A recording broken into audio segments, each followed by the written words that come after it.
کاپشن تراپیک از دنورث فیس یکی از کارهای جدید این برنده که عایق حرارتی داخلش از تکنولوژی ترموبال استفاده شده، نوعی الیاف مصنوعی که بسیار شبیه به پر عمل میکنه.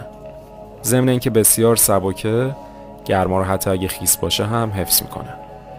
روی کار از پارچه بسیار سبک پرتکس کوانتومه که در اکثر برندهای شناخته شده استفاده میشه. با اینکه نرم و لطیفه، در برابر سایش مقاومه، در برابر نفوذ آب در حد بارش‌های خفیف هم مقاومت لازم رو داره، بادگیره و انعطاف کششی 4 طرفش این امکان رو میده که بدون محدودیت در شرایط مختلف راحتی لازم رو داشته باشه. کار دارای 3 عدد جیب زیپدار هست که از جیب داخلی برای پک کردن کاپشن هم میشه استفاده کرد.